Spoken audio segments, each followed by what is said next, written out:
Hi guys, back again with another CKSPACE video, and I know it's been quite a while since I talked to you guys.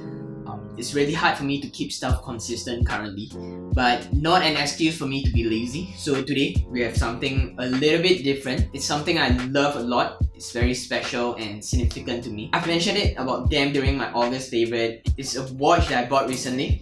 This is the Seiko SNKL51K1, and I'll go into the details and review on this first, then I'll go into the story behind this watch and why is it so special to me. So first, let me start with the details on the watch. It has a very simple white dial, and on the dial itself you can see the Seiko 5 logo. And Seiko 5 represents 5 key principles the watch has to follow. First, it has to have the date and date indication, which is located at the 3 o'clock window. And for my day wheel, it has the English and Roman numerals. Second, it has to be automatic. For mine, it has a 21 joules automatic movement. So basically, the watch winds itself when it's worn. So we will never need batteries or complicated power source. And because this is automatic, it has a sweeping movement rather than taking second hand. And with that, it runs up to 43 hours when fully wound. And third, it has to be water resistant. Fourth, the recessed crown has to be at 4 o'clock position. But not all Seiko 5 follow that, because Seiko 5 Sports has the crown located at the 3 o'clock area. I love mine a lot because the crown is flush in and it's not very protruded. Fifth, it has to be durable in a steel case and bracelet. And mine, it has a Seiko 5 logo at the bottom. Other than the 5 principles, it also has a hard legs crystal which is scratch resistant, luminous hands and marker for low light situation, a transparent screw down case back so you can see the mechanism inside the watch. And lastly, back to the dial again, which is something I love the most, which is the Roman numerals located at the 12 o'clock and the 6 o'clock area. The size of the watch is pretty small. It's 42mm vertical, 37mm horizontal, and the thickness is 10mm and it weighs 104 grams. And I would say this watch is really perfect for me. I just love the automatic movement, and I'm just a very lazy person. The thoughts of having to change your watch batteries every time when it's dead, it's killing me. I just feel that it's very troublesome to do that. I didn't have a chance to experience this when I was younger.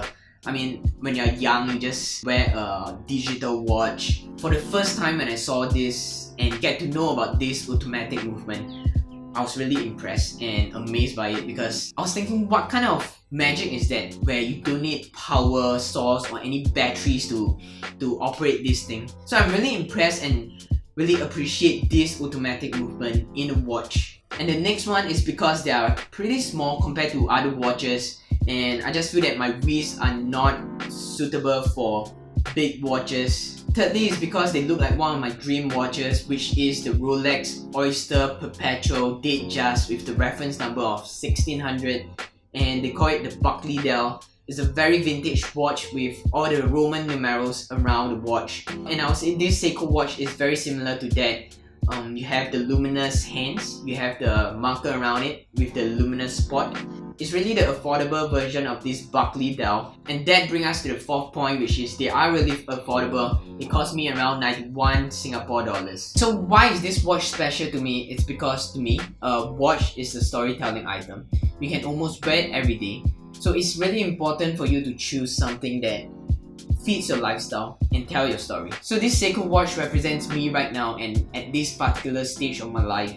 And if you guys watched my previous video, I mentioned that I started working. So this is what I got for myself with my first pay. So I told myself it has to be affordable because I'm not at a point or stage in life where I can buy fancy stuff, and I need to realize that money, savings and planning is really important for me right now. So it has to be durable because I want this story to be remembered and even better passed down to my next generation.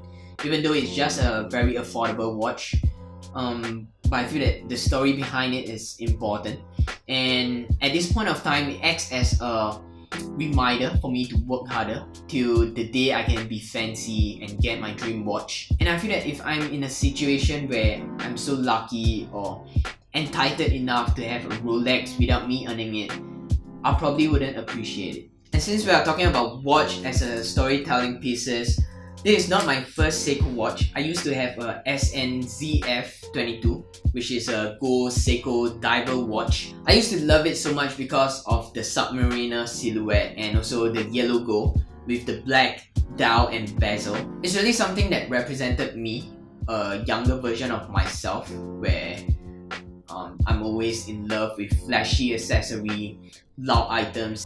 But unfortunately, I sold that away because I just grew past that period, which I regretted now because I feel that it's really important to keep that as a story to remind myself again that part of my life. So that's the story of me and my watches. So let me know down in the comment if you guys have any storytelling pieces. I would like to know. And if you guys haven't watched the video done by Goon Worldwide, he did a Seiko watch on Sevi. Can't remember the reference number, but it's a very nice watch. You can check it out after this. And that's all I have for this CKSPACE video, and really appreciate if you can help me with that like and subscribe button, and even better, share with your friends. And thank you guys for watching, and I'll see you guys on the next one.